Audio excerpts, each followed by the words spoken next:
ಎಲ್ಲ ನಮ್ಮ ಸೌಜನ್ಯ ಪರ ಹೋರಾಟಗಾರ ನಮಸ್ತೆ.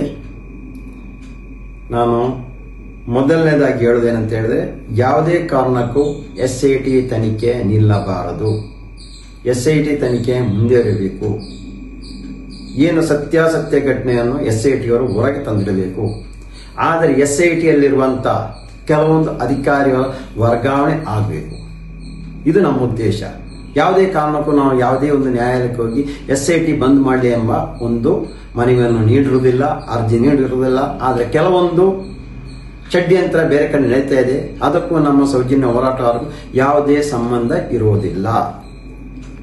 ದಿನಾಂಕ 4/9/2025 SIT ಕಚೇರಿಗೆ ನನ್ನ ಕರೆಸಿ ನನ್ನ ಮೇಲೆ ಸಾಕ್ಷಿ ಸಂರಕ್ಷಣಾ ಕಾಯ್ದೆ ಅಡಿಯಲ್ಲಿರುವಂತಹ ಚಿನ್ನಯ್ಯನಿಂದ ಹಲ್ಲೆ ಮಾಡಿರೋದು ನೈಜ ವಿಷಯ. ಹೌದು, ಯಾವುದೇ ಸುಳ್ಳು ವಿಷಯ ಅಲ್ಲ. ಯಾವುದೇ ಪೊಲೀಸರ ಮೇಲೆ ನಾನು ಗೂಬೆ ಕೂರಿಸಲಿಕ್ಕೆ, ಅವರ ತೇಜೋವಧೆ ಮಾಡಲಿಕ್ಕೆ ಯಾವುದೇ ದೂರು ಕೊಟ್ಟಿರೋದಲ್ಲ. 12/11/2025 ರಾಜ್ಯಪಾಲರಿಗೆ ಒಂದು ಮನವಿ ಮಾಡಿದೀವಿ. ಅಂದ್ರೆ SIT ಕಚೇರಿಯ ಕೆಲವೊಂದು ಅಧಿಕಾರಿಗಳ ವಿರುದ್ಧ FIR ದಾಖಲು ಮಾಡಲು ಅನುಮತಿ ನೀಡಬೇಕಾದ ಕೇಳಿಕೊಂಡಿದ್ದೀವಿ. ಅದೇ ರೀತಿಯಲ್ಲಿ ಬೆಳ್ತಂಗಡಿ ಠಾಣೆಗೂ ಪೊಲೀಸ್ ಮಹಾನಿರ್ದೇಶಕರು ನಾನು ದೂರು ನೀಡಿದ್ದೇನೆ.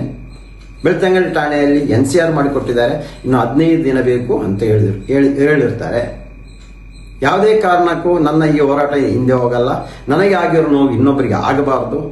ನಮ್ಮ ಹೋರಾಟ ಅಲ್ಲಿ ಆ ಧರ್ಮಸ್ಥಳದಲ್ಲಿ ನೊಂದ, ಅತ್ಯಾಚಾರಕ್ಕೊಳಗಾಗಿ ಅತ್ಯಾಚಾರ ಮಾಡಿ ಕೊಲೆ ಮಾಡಿರುವಂತ ಏನು ಅತ್ಯಾಚಾರಿಗಳಿದ್ದ ಅವರ ವಿರುದ್ಧ, ಭೂಕಬಳಿಕೆ ಮಾಡುವವರ ವಿರುದ್ಧ, ಅವರ ವಿರುದ್ಧವಾಗಿರುತ್ತೆ ನಮ್ಮ ಹೋರಾಟ. ಅದರಿಂದ ಇದಕ್ಕೆ ನ್ಯಾಯ ಸಿಗುವವರೆಗೂ ನಾವು ಇರ್ತೀವಿ. ಈ ಒಂದು ಹೋರಾಟಕ್ಕೆ ನಮ್ಮ ಪ್ರಾಣ ಬೇಕಾದ್ರೂ ಕೊಡ್ತೇವೆ, ಇಲ್ಲ ಅಂತ ಅಲ್ಲ. ಆದರೆ ತನಿಖೆ ಸತ್ಯಾಸತ್ಯ ರೀತಿಯಲ್ಲಿ ಹೋಗಬೇಕು. ತುಂಬಾ ಜನ ಏಕೆ ಇಷ್ಟು ಡಿಲೇ ಮಾಡಿರೋದಂತ ಅವತ್ತಿನ ಒಂದು ರೀತಿಯಲ್ಲಿ ಕಂಡೀಷನ್ ಅದೇ ರೀತಿಯಲ್ಲಿ ಇತ್ತು. ಇನ್ನೊಂದು ಕಡೆಯಿಂದ ನೋಡಿದರೆ ನಾವೇನೋ ನನ್ನ ಮೇಲೇನೋ ಹಲ್ಲೆ ಮಾಡಿ ಆ ಇಲಾಖೆಯಲ್ಲಿ ಒಂದಿಷ್ಟು ಟೀಮ್ ಇದ್ದಾರೆ, ಇನ್ನೊಬ್ಬರಿಗೆ ಅದರಲ್ಲಿ ಇರುವವರೇ ಖುಷಿಪಡಿಸಿ ಇನ್ನೊಂದು ಕಡೆಯಿಂದ ಬೇರೆ ರೀತಿಯಲ್ಲಿ ತನಿಖೆ ಮಾಡಬಹುದು ಎಂಬ ಉದ್ದೇಶ ನಂದಿತ್ತು. ಆಗ ನಾನು ದೂರು ಕೊಟ್ಟು ಅದನ್ನು ಗೊಂದಲಪಡಿಸಬಾರದು, ತೊಂದರೆ ಆಗಬಾರದು ಎಂಬ ಉದ್ದೇಶ ನಾನು ಕೊಟ್ಟಿಲ್ಲ. ಒಂದನೇದಾಗಿ. ಎರಡನೇದಾಗಿ, ಇನ್ನೂ ಹೋರಾಟಗಾರರನ್ನು ಕರೆಸಿ ಯಾವ ರೀತಿಯಲ್ಲಿ ತೊಂದರೆ ಕೊಡಬಹುದು ಅಂತ ಗೊತ್ತಿರಲಿಲ್ಲ. ತಿರುಗಿ ಅಲ್ಲಿ ಒಂದು ಕಡೆಯಿಂದ ಇಲ್ಲ ನಿಮ್ಮ ಹೆಂಡತಿಯ ಮೇಲೆ ಮಗನಿಗೆ ಪ್ರಾಯ ಆಗಿದೆ, ಮಗನ ಮೇಲೆ ಕೇಸ್ ಮಾಡಿ ನಿಮ್ಮ ಮಗನನ್ನು ತಂದು ಒಳಗೆ ಹಾಕ್ತೀವಿ, ನಿಮ್ಮ ಬೀದಿಗೆ ತರ್ತೀವಿ ಅಂತ ಹೇಳ್ತಾ ಇರೋದು. ಅಲ್ಲಿ ಬಳಸ್ತಾ ಇರೋ ಕೆಟ್ಟ ಪದಗಳು, ನಾನು ಕೊಟ್ಟಿರೋ ದೂರು, ಆ ದೂರನ್ನು ನೋಡಿ ಬೈತಾ ಇರೋದು ನನಗೆ. ಇದೆಲ್ಲ ನೋಡುವಾಗ ಮುಂದಕ್ಕೆ ದೂರು ಕೊಟ್ಟರು ಏನು ಪ್ರಯೋಜನ ಇಲ್ಲ ಅಂತ ಆಗಿದೆ. ಅಲ್ಲ, ನಾನು ದೂರು ಕೊಟ್ಟರು ಅಷ್ಟೇ ಆಗ್ತಾ ಇರ್ತು. ಅದರ ಪ್ರಕಾರ ನನ್ನ ನೋವಿಗೆ ಮೆಡಿಸಿನ್ ತಗೊಳ್ಳಿಗೋಸ್ಕರ ಉಜಿರೆ ಬೆನಕ ಹಾಸ್ಪಿಟಲ್ ಹೋಗಿರೋದು ಸತ್ಯ. ಹೋಗಿ ಅಲ್ಲಿ ಟ್ರೀಟ್ಮೆಂಟ್ ತಗೊಂಡೆ. ತಿರ್ಗಾ ನಾನು SIT ಆಫೀಸ್ ಹೋಗೋ ಮುಂಚೆನೆ SIT ಅಧಿಕಾರಿಯವರು ಬೆನಕ ಹಾಸ್ಪಿಟಲ್ಗೆ ಬಂದು ಅಲ್ಲಿಂದ ನಾನು ಏನು ಟ್ರೀಟ್ಮೆಂಟ್ ತಗೊಂಡೆ ಹೊರ ತೆಕ್ಕೊಂಡಿದ್ದಾರೆ. ಅದೇಕೆ ಸ್ವಾಮಿ, ಅದೇಕೆ ನನ್ನಿಂದ ಬೀಳ್ಬೇಕಿತ್ತು? ಅಲ್ಲಿ ತಿರುಗಿ ಹಾಸ್ಪಿಟಲ್ಗೆ ಹೋಗಬಾರ್ದಂತೆ. ಮಾರನೇ 5ನೇ ತಾರೀಕು 4ನೇ ತಾರೀಕು ಸಾಯಂಕಾಲ ಒಂದು 4 ಗಂಟೆ ಹೊತ್ತಿಗೆ ನನ್ನ ಮೇಲೆ ಹಲ್ಲೆ ಮಾಡಿ, 4ನೇ ತಾರೀಕು ರಾತ್ರಿ 10 ನನ್ನ ಮಾವ ಅಂದ್ರೆ ಬಳಿಯಾರ್ ಮಾವ ಅವ್ರನ್ನು ಕಳಿಸಿ ಅವರೊಟ್ಟಿಗೆ ನನ್ನ ಮನೆಗೆ ಕಳಿಸಿರೋದು. 5ನೇ ತಾರೀಕು ಟ್ರೀಟ್ಮೆಂಟ್ ತಗೊಂಡಿರೋದು. 5ನೇ ತಾರೀಕು 1:30 ಹೊತ್ತಿಗೆ ನಾನು SIT ಕಚೇರಿಗೆ ಹೋದೆ. ಮಾರನೇ 6ನೇ ತಾರೀಕು ಬೆಳಿಗ್ಗೆ ಜಾವ 2:00 ನನ್ನ ರಿಟರ್ನ್ ಕಳಿಸಿರೋದು. ಇದೆಲ್ಲ ಏನು ಸ್ವಾಮಿ ಇದು? ಇದನ್ನು ಹೇಳ್ಬಾರ್ದಾ?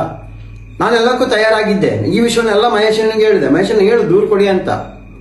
ಮಂತ್ರಿ ಸರ್ಗೂ ದೂರು ಕೊಡಿ ಅಂತ ಹೇಳಿದ್ರು. ಅವರಿಗೆ ಮಹೇಶನ್ನೇ ಹೋಗಿ ನೇರವಾಗಿ ಹೇಳಿದ್ರು ಈ ತರ ಆಗಿದೆ ಅಂತ. ಅವರು ನನಗೆ ಕೇಳಿದ್ರು, ಏನು ಇಲ್ಲ ಸರ್ ಅಂತ ಹೇಳಿದೆ.